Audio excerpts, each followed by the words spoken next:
Welcome to my channel online astro Karur TV வாழ்வின் வழிகாட்டி. Mobile எண் 8072125687. ஆன்லைன் அஸ்ட்ரோ கரூர் டிவி வாழ்வின் வழிகாட்டி.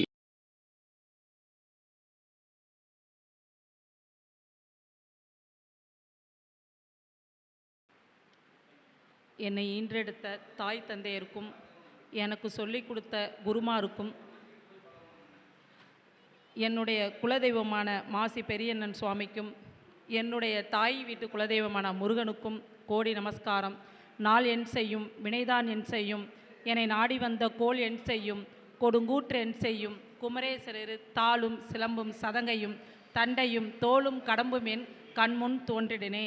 எந்த கோளும் என்னை ஒன்றும் செய்யாதுங்கிற நம்பிக்கையில் என்னுடைய வாழ்நாள் முழுவதும் என்னுடைய முருகன் பொற்பாதத்தில் என்னுடைய ஜீவனை அர்ப்பணித்து விட்டு எனது உரையை தொடங்குகிறேன்.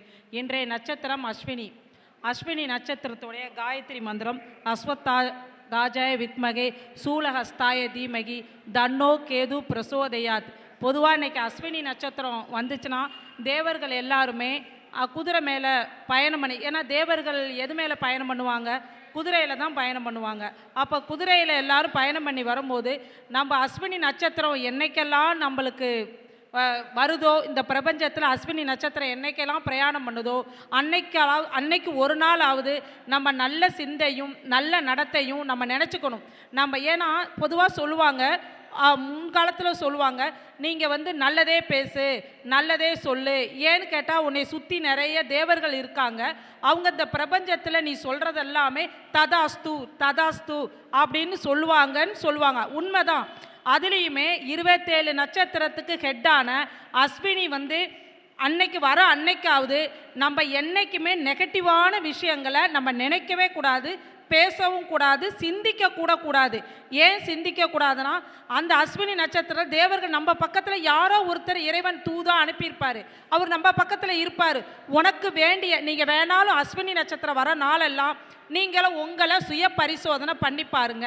அப்போது உங்களுக்கு தெரியும் அன்னைக்கு ஒரு நன்மை, அது நெகட்டிவாக இருந்தாலும் சரி, பிரத்யங்க தாரையாக இருந்தாலும் சரி, பதை தாரையாக இருந்தாலும் சரி, விபத்து தாரையாக இருந்தாலும் சரி, அஸ்வினி நட்சத்திரம் பயணம் பண்ணுற அன்னைக்கெல்லாம் உங்களுக்கு ஒரு நல்ல விஷயத்தை இந்த பிரபஞ்சம் கொடுத்துரும். ஏதோ ஒரு விஷயத்தில் உங்களுக்கு கொடுத்துரும். ஏன்னா தேவர்கள் அன்னைக்கு நம்மளை பார்ப்பாங்க அப்படின்னு அர்த்தம். இப்போ நம்ம பிறக்கிற எல்லா வாரம் நாள் யோகம் கர்ணம் திதி இப்படி தான் நம்மளுடைய பிறப்பு இருக்குது, ஜென்மா பிறப்பு. எல்லா நேரமுமே 9 கோள்களும் இயங்குமா அப்படின்னு சொன்னால் 9 கோள்களும் எல்லா நேரமுமே இயங்காது. ஏதோ ஒரு கோள் இயங்கும். தசாபதி போனோட்டுமே ஜோசியர் நம்மளை என்ன பார்க்குறாங்க, முதல்ல ஜாதகத்தை கணிச்சிட்றாங்க, டேட் ஆஃப் பர்த் போட்டுறாங்க, இன்றைக்கி என்ன திசை நடக்குது, உனக்கு என்ன திசை நடந்துக்கிட்டு இருக்கு அப்படின்னு தான் பார்ப்பாங்க. அதை பார்த்து திசையை விட புத்தி பலமான், உனக்கு என்ன புத்தி நடக்குது, அந்த புத்திநாதன் எந்த இடத்துல இருக்காரு, அந்த திசைநாதன் எந்த இடத்துல இருக்காரு அப்படிங்கிற விஷயத்த சொல்லுவாங்க. அப்போது நம்ம ரூமில் எத்தனை ரூம் செஞ்சாலும் இப்போ இந்த ஹாலில் நம்ம எந்த இடத்துல நிற்கிறோமோ அங்கே தான் லைட் எரியுது. அப்போ நம்மளுக்கு என்ன திசை நடக்குதோ அந்த திசைக்கான லைட்டு நம்ம தலைமையில் எரிஞ்சுக்கிட்டே இருக்கும்.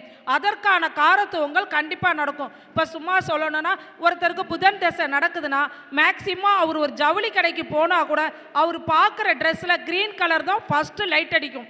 அந்த ட்ரெஸ்ஸை தாண்டி தான் மற்ற ட்ரெஸ்ஸே தோணும். ஒருத்தருக்கு செவ்வாய் தசை நடக்குதுன்னா நிச்சயமாக அவர் கண்ணில் பார்த்தா பிளட்டு கலர், அதில் மற்ற எல்லா ட்ரெஸ்ஸையும் எடுத்து போட்டிருப்பாங்க, ஆனாலும் இந்த சிகப்பு சூப்பராக இருக்குல்லன்னு சொல்லிட்டு கடைசியில் அந்த சிகப்பு ட்ரெஸ்ஸை தான் ஃபைனல் பண்ணுவாங்க.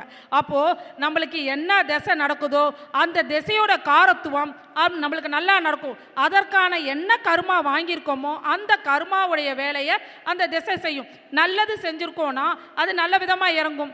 அது நம்ம நெகட்டிவாக செஞ்சுருக்கோம், அதில் பூர்வ புண்ணியம் நம்மளுக்கு கம்மியாக இருக்குன்னா அதற்கான காரத்துவங்கள் நம்மளுக்கு இயங்க தான் போகுது. நான் இன்றைக்கி பேசுறதுனா கர்ணநாதனை பற்றி பேசலாம். கர்ணநாதனுடைய ஹெட்டான ஒரு இடத்துல இருந்து கர்ணநாதனை பற்றி பேசுகிறேன். இதை சொன்னவர் தணிகாச்சலம் ஐயா, அதை சொல்லி கொடுத்த எனது குருஜி வல்லரசு தினேஷ் ராஜாவுக்கு என்னுடைய கோடி நன்றியை சமர்ப்பணம் பண்ணிவிட்டு என்னுடைய குருநாதரை நான் மனசில் நிறுத்தி இந்த உரையை தங்கு தடை இல்லாமல் எனக்கு வரணும்னு நான் மனசார நினச்சிக்கிட்டு இந்த உரையை நான் பேசுகிறேன். அதாவது கர்ணத்தை இயக்கலாமா இயக்க வேணாமா? கர்ணத்தை நம்ம பிறந்தப்பயே கர்ணமும் யோகமும் இயங்கிக்கிட்டே தான் இருக்கும். யோகாதிபதி உன்னுடைய ஜாதகத்தில் அந்த கிரகம் எந்த இடத்துல நிற்கிதோ அவன் கண்டிப்பாக உனக்கு அவன் கெட்ட இடத்துல நின்னாலும் அதற்கான யோகத்தை கொடுத்துருவான், அவன் நல்ல இடத்துல நின்னாலும் அதற்கான யோகத்தை டபுள் மடங்கு கொடுத்துருவான். கர்ணநாதன் உன் வாழ்நாள் பூலாம் உன் கூட ஏங்கிக்கிட்டே உன் பக்கத்திலே நிற்கும். கர்ணநாதன் உன் பக்கத்தில் நிற்பாரு. கர்ணநாதன் யாரு? கர்ணத்துக்கெல்லாம் அதிபதி யாரு? சனி பகவான் தான். உன்னுடைய ஆயுள் காரகன் கர்ணநாதன், ஆயுள் காரகன், யோகாதிபதி. உன்னுடைய வாழ்க்கையில நல்லதை மட்டுமே செய்ய காத்துட்டு இருக்கிற ஒரு தாய் தந்தையர் மாதிரி. கர்ணநாதன் ஆபத் பாந்தவன், அநாத ரட்சகன் சொல்லலாம். ஏன்னு கேட்டா இப்போ கர்ணத்திலே தலைமை கர்ணம் எது?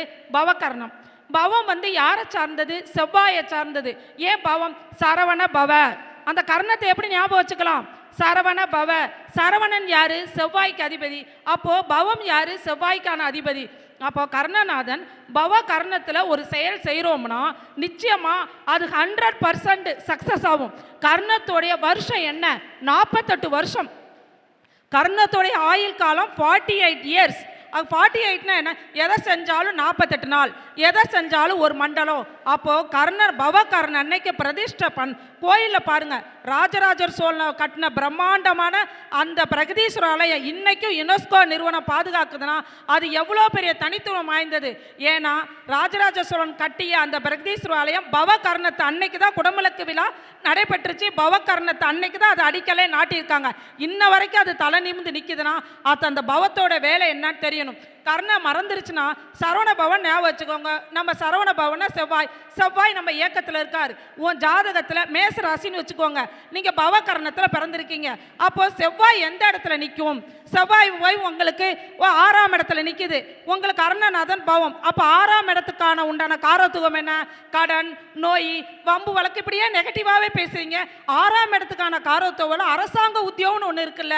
நீ எங்கே இருந்தாலும் நீ அந்த பவகர்ணத்தில் பிறந்தவங்க செவ்வாய் 6ஆம் இடத்துல நின்றுட்டு இருந்தா அவன் அரசு ஊழியரா ஒரு கிரீன் சைன் போடுற இடத்துல நிச்சயமா இருப்பான், இருக்கவே வைக்கும். இதுதான் பவகர்ணத்தோட வேலை. அவரை ஏற்கலாமா ஏற்க வேணாமா? பவகர்ணம் நல்ல பொசிஷன்ல இருந்துச்சுன்னா அதை நீ ஏற்கலாம். அதோட மிருகங்கள் அதோடைய கோயில்கள் எங்க இருக்கு? பவகர்ணத்தோடைய கோயில் எங்க இருக்கு? நம்ம நாமக்கல்ல இருக்கிற உக்கட நரசிம்மரை போய் பாருங்க. நரசிம்மரை அடிக்கடி கனெக்டிவிட்டி வச்சுக்கோங்க. அதுவே கர்ணநாதன் உனக்கு கெட்டு போயிருக்கு அப்படின்னா எப்படி கெட்டு போயிருக்காரு? நீ அதுக்கான காரத்துவத்தை முற்பிறப்பில் ஏதோ ஒரு கோல்மால் பண்ணிட்டு வந்துட்ட, அதுக்கான செயல். அப்போ அந்த செவ்வாய்க்கு உண்டான விஷயத்த நீங்கள் செவ்வாய்னா உங்களுக்கு இந்த தானியத்தில் என்ன சொல்லலாம்? துவரம் பருப்பு சொல்லலாம். துவரம் பருப்பை அந்த கர்ணம் வர அன்னைக்கு யாருக்காவது தானம் கொடுத்துருங்க, ஆட்டோமேட்டிக்காக அவர் நல்லபடியாக உனக்கு இயங்குவார். அடுத்தது பாலவ கர்ணம். பாலவ கர்ணம் அதிபதி பாலவம் அப்படின்னா என்ன? பாம்பு என்ன குடிக்கும்? பால் குடிக்கும்னு சொல்லுவாங்க. அப்போ பாலவ கர்ணனா அங்கே ராகு வேலை செய்வார். ஐயப்பன் ஊருக்கு பக்கத்தில் இருக்க ஐயனார் கோயில். அப்போ ராகு உனக்கு எந்த இடத்துல நிற்கிறாருன்னு பார்க்கணும். ராகு உனக்கு எந்த இடத்துல நின்றாலும் அந்த இடத்துக்கான காரத்துவத்தில் உன் உயிரை காக்கிறவன் அவன் தான் உனக்கு. ராகு தான் உனக்கு உன் உயிரை காக்கிறவர் ராகு தான். அப்போ ராகு தான் உன் கர்ணநாதர். சனி ஆயுள்காரகன், ராகு உனக்கு கர்ணநாதன். அப்போ கர்ணநாதன் உன்னைய ஒரு ஆபத்தான விஷயத்தில் போவான். நீ ஒரு தடுமாறி நான் 2-3 கிளைண்ட்டுக்கு சொன்னதே அவங்க அந்த இடத்துக்கு போகாதன்னு அவங்க அம்மா தடுத்து கொஞ்சம் தூரத்திலே ஒரு கார் ஆக்சிடென்ட் ஆகி ஃபிளிப் ஆயிடுச்சு. பாம்பு மட்டும் குறுக்க போகலனா அவன் அன்னைக்கு மரணம். ஏன்னா அவனுடைய கர்ணநாதன் எது? பாலவம். ராகு அங்கே அன்னைக்கு காப்பாற்றினான். ஒரு ஸ்டெப்பு வச்சிருந்தானா கண்டிப்பாக ஆக்சிடென்ட். அப்போ கர்ணநாதன் காப்பாற்றுறானா இல்லையா? காப்பாற்றுவாங்க. அதை நீ சரியாக ஏற்கிறதும் ஏற்காததும் யார் கையில் இருக்கு? உன் கையில் தான் இருக்கு. பாலவத்துக்கு அடுத்த கரணம் என்ன? உங்களுக்கு இன்னும் அடுத்தது பார்த்தீங்கன்னா வணிசை கரணம். வணிசைனா யாரு? சூரியன். சூரியன் உனக்கு என்ன செய்வார்? அவர் என்னைக்காவது சூரியன் சிவனை வழிபடுங்க, நந்தி தேவரை வழிபடுங்கன்னு சொல்கிறோம். நம்ம அப்போ தான் சொல்லுவோம் அவனுக்கு கர்ணநாதன் சரியான இடத்துல இல்லை, சரியான பிளேஸில் இல்லைன்னா அவன் அதை பக்கமே போகமாட்டான். உன்னை காக்கிறவன் பக்கத்திலே போக மாட்டான். சிவன் கோயிலுக்கே போகாதவங்க எத்தனை பேரோ இருக்காங்க, போக மாட்டான். பெருமாளை மட்டுமே கெட்டியாக பிடிச்சிக்குவார். ஆனால் பெருமாள் அவரை காப்பாருன்னா காக்க மாட்டார். எப்படி இருந்தாலும் அந்த இடத்துலையும் யாராவது ஒரு ருத்ராஜ கோட்டை போட்டவர் பக்கத்தில் நின்று தம்பி இதை செய்யும் சொல்லிட்டு போவார். கர்ணநாதன் வேலையை செஞ்சே தீரும். கர்ணநாதன் என்னைக்குமே மறக்காது. நீ கர்ணநாதனை மறக்காத. அது மணிசை சூரியன். ஏன்னா ஒவ்வொரு நாளும் அசையும் அசையாத எல்லா பொருளையும் இயக்குபவன் யாரு? சூரியன் மட்டுமே. அப்போ சூரியன் இருந்தால் இந்த பஞ்சபூதங்கள் இயங்கும், இல்லைன்னா இருட்டில் தான் முழுகும். அடுத்தது பார்த்தீங்கன்னா கரசை யாரு? இத்தனை உலகத்திலேயே என்ன பவகரணத்தை விட கரசை கரணத்தோடைய ஆயுட்காலம் 52 வருஷம். ஆனால் அதோடைய பலம் தெரியுமா? யானைக்கு தன்னுடைய பலம் தெரியவே தெரியாது. ஆனால் யானை என்ன செய்யும்? ஒரு சங்கிலியில் கட்டி போட்டிருப்பாங்க, அந்த நினச்சா ஒரே உதச்சிட்டு அத்துட்டு போயிடலாம். ஆனால் என்ன செய்யும்? நம்மளை மிகப்பெரிய சங்கிலியில் கட்டி போட்டிருக்காங்க, நம்ம இந்த இடத்தோடு தாண்டக்கூடாது, அதுக்குள்ளேயே ஒரு கட்டுப்பாட்டை போட்டுக்கும். அதுதான் கரசை கரணத்தோடைய வேலை. கரசை கரணத்தில் பிறந்தவங்கெல்லாம் நிச்சயமாக அவங்க எந்த சூழ்நிலையும் பச்சரிசி சம்பந்தப்பட்ட விஷயத்தை அவங்க என்ன செய்யக்கூடாது? துஷ்பிரயோகம் பண்ணக்கூடாது. குறிப்பாக சந்திரன் காரகத்துவத்தம் உள்ள பெண்களை இழிவாக பேசுகிறதோ செய்கிறதோ இருந்தால் கர்ணநாதன் உன்னை காப்பாற்ற மாட்டான்.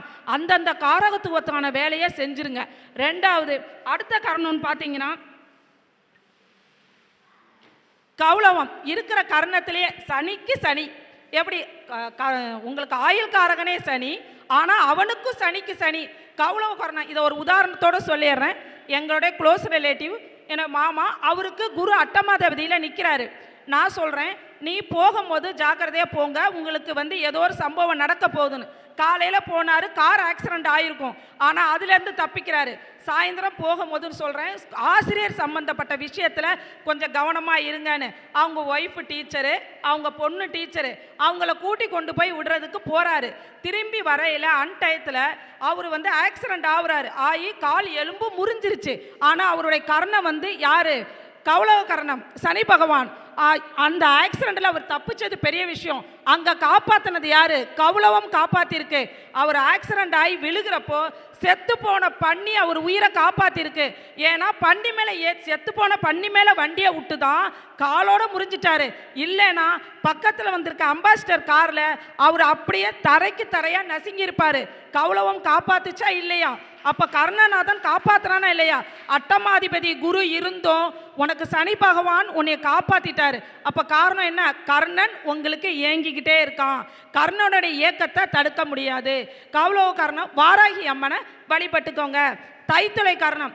இருக்கிற கர்ணத்திலேயே தைத்துளை. ஏன்னா பொதுவாகவே சுக்கிரன்னா 7னா கல்யாணக்காரங்க. அப்போ தைத்துளை கர்ணனோட ஆயுஷ்காலம் என்ன? 7 தான். 7 வருஷம். தைத்துளை கர்ணத்தோட ஆயுஷ் காலம் 7 வருஷம். கழுதை மாதிரி பொதி சுமப்பாங்க, கழுதை மாதிரியே இருப்பாங்க. குடும்பத்துக்காக வேண்டி தன்னுடைய உடல் உழைப்பை ரொம்ப கொடுப்பாங்க. ஆனாலும் எந்த இடத்துலையுமே என்ன செய்யும்? ஆனால் ஒன்று, கொஞ்சம் சோம்பேறித்தனம் இருக்கும். கொஞ்சம் டியூன் பண்ணி விட்டா, நீ தாண்டா நல்ல பையன், நீ தான் நல்ல சமத்து, நீ ஒன்னால தான் நான் வாழ்கிறேன்னா தைத்துளை காரணம் என்ன செய்யும்? ஐயோ நம்மளை பாராட்டுறாங்களே, நம்மளுடைய வேலையை நம்ம செஞ்சுத்தான் ஆகணும்னு அது பொதி சுமக்க ஆரம்பிச்சிடும். தனக்காக செமக்காது, பிறருக்காக செமது தன் வாழ்நாள அர்ப்பணிக்கிற ஒரே காரணம் தைத்துளை தான். வேற எந்த காரணமும் கிடையாது. ஆனாலும் ஒன்று, சுகவாசியாக இருப்பாங்க, நல்லா ஜரூராக இருப்பாங்க. பெண்கள் விஷயத்தில் அவங்க கொஞ்சம் ஜாக்கிரதையாக இருக்கணும். தப்பு பண்ணின உன்னை கண்டிப்பாக களவு வாங்கிடும் தைத்துளை கரணம். அடுத்தது பார்த்தீங்கன்னா உங்களுக்கு பத்திர கரணம். பத்திரன் பேர் வச்சுருக்கோம். ஏன் பத்திரன் பேர் வச்சுருக்காங்க? பத்திர கரணத்தோடைய அதிபதி யார்? கேது பகவான். வளர்பிறையில் பிறந்தா பத்திரை கரணம், தேய்பிறையில் பிறந்தா விஷ்டி கரணம்னு சொல்லிடுவாங்க. அந்த கேதுவோடைய தலம்னு பார்த்தீங்கன்னா திருச்செந்தூர். ஏன்? அங்கே தான் சூரபத்மன் போரில் ஜெயிச்சுட்டு எப்படி ஜெயிக்கிறாரு? அவன் சூரபத்மன் தலையும் தனியாக போய் அங்கே என்னவா மாறுறாரு? அவன் சிங்கமுகன், பதுமமுகன், எல்லாமே மனுஷ மிருகமாக கலந்த இடம். கேது எப்படி இருப்பார்? மனிதரும் மிருகமும் கலந்த இடம். சம்ஹாரம் எங்கே நடக்குது? திருச்செந்தூர். அதனால தான் திருச்செந்தூரை கேது பகவானுக்கான இடமா வச்சுருக்காங்க. கேது பகவான், நீங்கள் பத்திர கரணத்தில் பிறந்தவங்க மேக்சிமம் அவங்களுக்கு என்ன கோழின்னு சொல்லுவாங்க. பட் ஆனால் என்ன செய்யணும்? அவங்கள்ட்ட ஒரு விஷயத்தை மட்டும் சொல்லிட்டீங்கன்னா சிஐடி வேலையை சரியாக பார்ப்பாங்க. கோழி என்ன பண்ணும்? எங்கே குப்பை கிடக்குதோ அதை சீச்சு விட்டுரும். ரெண்டாவது ஒரு விஷயம், அவங்க பத்திர கரணத்துக்கிட்ட பழகிறவங்களும் ஜாக்கிரதையாக பழகணும். உன்னைய பற்றின ஒரு சின்ன விஷயத்தை அவங்கள பற்றி தப்பாக பேசிட்டினா உன்னை அப்டுடேட்டாக எடுத்து சந்தியில் நிற்க வச்சு கட்டு சொத்தை சந்தியில் பிரித்து விட்ருவாங்க. அப்போ என்ன ஆயிரும்? எல்லா பக்கமும் நாற்றம் எடுத்துரும். பத்திரக்காரனை உள்ளவங்கள்ட்ட நம்ம கவனமாக பழகணும். இல்லைன்னா சிபிசிஐடி வேலையை கண்டிப்பாக பார்ப்பாங்க. நம்மளை பற்றின தவறையும் நன்மையையும் சூப்பராக தூள் கிளப்பிடுவாங்க. பத்திர கரணங்கள்கிட்ட ஜாக்கிரதையாக இருந்துக்கணும். பத்திர கரணநாதர்கள் உள்ள கோழிப்பண்ணை வச்சு வளர்த்துக்கலாம், கோழிப்பண்ணை இயக்கலாம். அவங்க அதில் சக்ஸஸ்ஃபுல்லாக ஆவாங்க. எந்த இடத்துலையும் அவங்க ஃபெயிலியர் ஆகிறதுக்கு வேலை இல்லை. என்ன ஒன்று, கொஞ்சம் முன்கோபத்தை பத்திர கரணத்துக்காரங்க குறைச்சிக்கணும். அட்வான்ஸாக போகக்கூடாது. ராகு கேதுனாவே அட்வான்ஸ் தானே, ராகுன்னு அட்வான்ஸ். இன்னைக்கு ராகு பார்த்தீங்கன்னா, அன்னைக்கெல்லாம் லைட்டு எப்படி எரிஞ்சிச்சு, இப்படி எரிஞ்சிச்சு. இன்னைக்கு லைட்டு எப்படி எரியுது, இப்படி எரியுது. அட்வான்ஸ். ராகுனா என்னது, அட்வான்ஸ். ஃபோன் வந்துச்சுன்னா என்ன செய்வோம், வீட்டில் லேண்ட்லைனில் எடுத்து ஃபோன் பேசுவோம். ஆனால் இன்னைக்கு ஃபோனை தூக்கிட்டு வெளியே ஓடுறோம். ஒரு இடத்துல நின்னா கூட தூக்கிட்டு வெளியே ஓடுறோம். ராகு என்ன செய்கிறாரு, ஒன்றைய அட்வான்ஸாக இயக்க ஆரம்பிக்கிறாரு. ராகை பொறுத்த வரைக்கும் கவனமாக இருக்கணும். ஏன்னா நான் அடுத்தது பேச வர்றது, நான் என்ன கரணம், நாகவ கரணத்தை மட்டும் ரொம்ப பேச முடியல, எல்லா கரணத்தையும் சொல்ல முடியல, டைம் வேறு ஆகுது. அவர் சார் வேறு மணியே பார்த்துட்டு இருக்காருன்னு நினைக்கிறேன். நாகவ கரணம், நாகவ கரணம் என்ன, நாகவ கரணத்துடைய அதிபதி யார், ராகு. நல்லா கவனிச்சுக்கோங்க. கர்ணத்திலேயே இங்கே 8 கரணம் நம்ம கொடுத்துருக்க கரணம் 11 கரணம். அந்த 11 கரணத்திலே 2 கரணம் வாங்குறது. ஒன்று சனி கௌளவம், அதுவும் வாங்கும். ஆனால் ராகு வந்து இங்கே 2 கரணத்தை தன்வசம் வச்சிருக்கிறாரு. என்னென்ன கரணம், என்னென்ன கரணம், என்னென்ன கரணம் சார், பாலவம் நாகவம். அப்போ 2 கர்ணத்தை ராகு வந்து தன் கையில் வச்சிருக்காரு. இப்போ இதுல இருந்து என்ன தெரியுது, ராகு பிரம்மாண்டமானவரா, எல்லாத்தையும் கர்ணத்தையும் தன் கையில் வச்சுக்கிட்டா இருப்பாருங்க. 2 கர்ணத்தை கையில் வச்சிருக்காரு.